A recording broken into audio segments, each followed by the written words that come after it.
to have people feel like this is a call to pessimism. I think this is something that we should be optimistic about. This is a better life. Definitely. That there's a permanent life. Definitely. We shouldn't be afraid to die. We shouldn't be afraid to die, because we know that if we live in our life according to Islam, the correct way, that the life will be better in the next life, and it'll be something forever. If this life is only temporarily. So a person that has common sense, a wise person would say, for example, if I have a chance to live a better life forever, I'd rather take that life forever than a temporarily life. You know what I mean? This life is only temporarily. Who in their right mind will want to get everything and just basically forge the next life, do all this stuff in this life that they can lose the next life that will be forever? Nobody in their right mind would take that opportunity. You know what I mean? It doesn't make sense. I mean, and we just get caught up in this world here, and like I said, it's good to be the best at whatever you're striving to be. A doctor, a scientist, a mathematician, you know, the best husband, the best wife. But again, you have a Lord. You have the Creator. He's not one who comes into existence. He's not a man. He's not the sun. He's not the moon. He's the one that created all these things. Worship Him. Submit to Him. Exactly. It's only right. He created us. He provides for us. Man, Allah subhanahu wa ta'ala is the provider for everything that we don't even know exists. The creatures in the sea. Like we mentioned yesterday, man, it might be snowing in Alaska, hot in Saudi Arabia, rain in New York City, tornadoes down south in Texas. All this happened with the permission of Allah. None of this happened without the permission of Allah. They blame it on global warming, but this is happening with the wisdom and permission of Allah. So we just think about, subhanAllah, look at all the affairs that Allah does every single day. Every second He bringing somebody to life, taking the life of a person. He's providing for this creature in the sea. He's providing for this ant. He's providing for us. He's protecting us. Man, it's only right that we worship Him alone, because He's the one who created us. He's the one that provided for us, protect us. And all He asks from us back is that we worship Him alone. For example, it's a hadith where the Prophet ﷺ said that it would be a man drugged out of the hellfire. He would be dragged out of the hellfire. And Allah would ask this man, He would say that if you have all the treasures in the heavens and the earth, will you give it up to ransom yourself from the hellfire? This man would say yes. Allah would say, man, I ask you only for less than that. I only ask you to worship me alone. He didn't ask us for all the treasures of the heavens and the earth. All He asks from us is that we worship Him alone. You know what I mean? And that entails that your prayer, your sacrifice, your life, your end is for the Creator, not the creation. Jesus, He was born and He prayed to the Creator. See, He's not God. Definitely not. Muhammad's not God. Moses is not God. The Son is not God. So this is something that it just goes with your very nature. It's very simple. Let's talk about a few more things before we come to an end. I mean, it seems like, you know, people living from weekend to weekend. The girl, she likes to display, and the men, they like to chase. SubhanAllah, it's a rat race out here, man. Yeah. So we don't want these women. At the same time, God Almighty, the Creator, knows what's best. So now the woman, she's naive, thinking that, okay, this man loves me, when he's just chasing the one thing. And the man over here on the other end, this is his target, and he'll say and do anything. They take advantage of the woman. A woman would never ever know her rights until she become a Muslim, because everything else in life is calling the woman to strip her from everything, strip her from her respect, strip her from her clothing, strip her from her even sense of thinking, to be logical, man. The only way a woman would know her rights is through the religion of Islam. And surprisingly, before I became a Muslim, I didn't know that. I thought that this is the way we treat women. I thought that this is the way a woman's supposed to behave. And it's a true story about a preacher, man, who did he wrote a story about so much divorce that's happening in America. He's a Christian. And he was talking about the problem of the women in the West. And one of the things he said is that in this society, our women, when they wake up in the morning to go work, they beautify themselves. They put all the makeup on, they put the mini skirts on, the high heel shoes, and they go beautify themselves for their boss and their co-workers. Then when they come home from work, he said they take all the makeup off, they take off the high heel shoes, they just wrap their hair in a scarf, and they put on big sweatpants, and they walk around the house tired. They're so tired that they have no rights, no energy to even give their husband their rights. And when I read that, I said, SubhanAllah, look at the wisdom of Islam. And our religion, our women, when they walk out of the house, they cover themselves from head to toe. They do not beautify themselves for no one. And they walk back in the house, that's when they take off their jilbab, they take off their headscarf, and they beautify themselves for their man. That's when they get to put on the makeup, they put on whatever type of clothes they want that's pleasing to their man.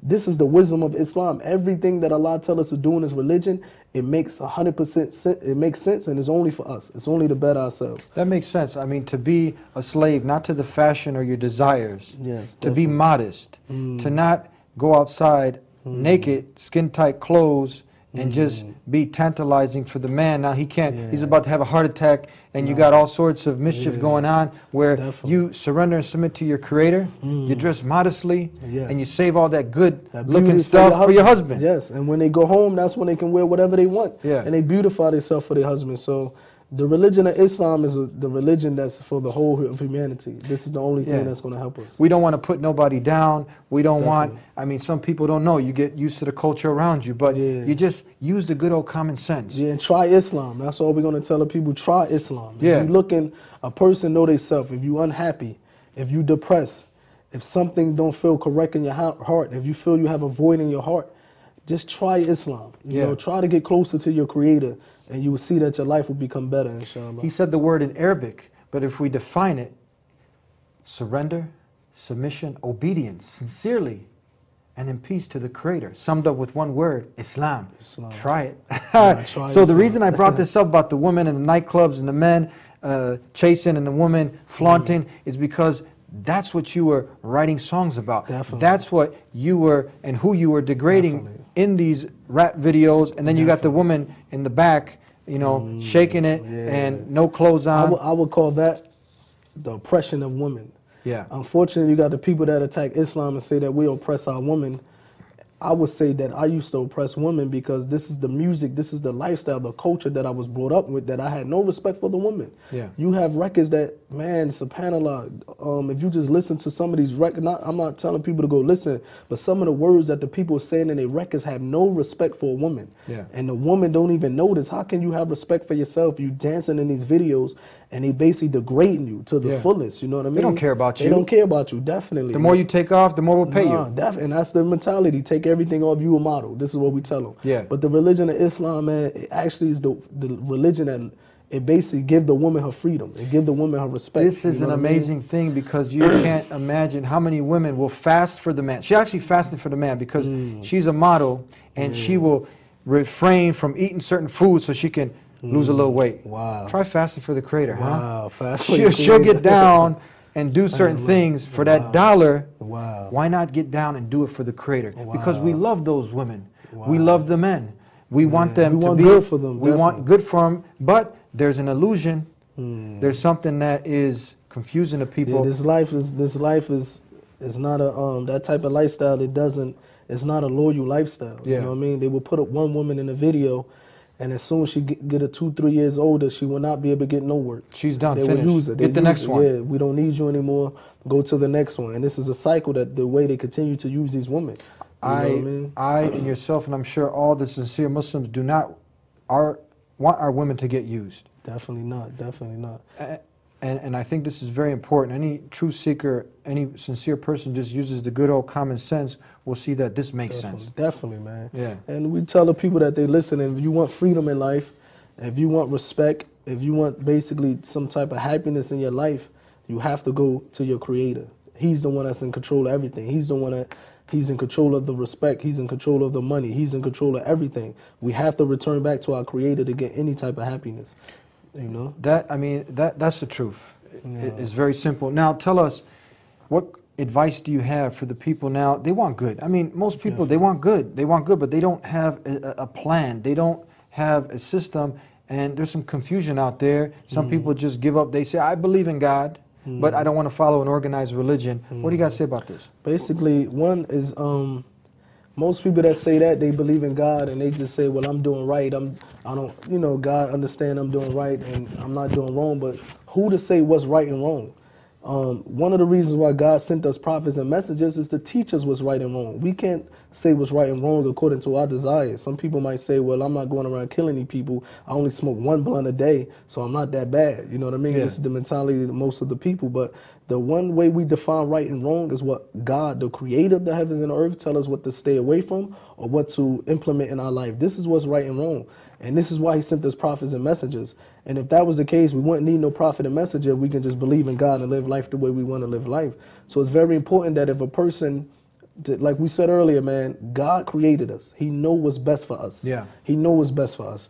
So if he send down a religion and a way of life and tell us that this is what's going to help us in this life and the next life, then we need to listen to and follow that religion. For example, when you're in a university or college, if you have a study, you have a test, and the teacher give you a book and say, well, you have to study this book in order to pass your test, most people would they would just go stay up all night studying that book. Allah sent us down the Quran, and he sent us the last messenger. And he tell us that this is the way we have to live our life. This is the ultimate test that's going to help us either go get to Jannah, paradise, or if we disobey Allah and don't follow this book, we can go to the hellfire. Yeah. So this is the ultimate test in life, that we have to follow the way that God sent down to us to follow. It's like your boss. He said, look, do A, B, and C, and you're going to get paid. Yes. Don't do your job, you're out of a job, you're fired. You're going to listen to that boss. Exactly. You know what I mean? You're going to listen to that boss. Yeah, but the Creator, when he says fired, he means the fire, the hellfire. Let's stay away. Protect us from that. Yeah. One last thing, closing comments and suggestions. That person who's living from weekend to weekend, hanging out at the nightclubs, she wants to impress the men, he wants to chase the woman, and you know what? Now their conscience is eating up at them. They want to do the right thing. What advice do you have for them? My advice that for the people that's searching and they looking for the right thing, like I mentioned earlier, man, go get an English translation of the Quran.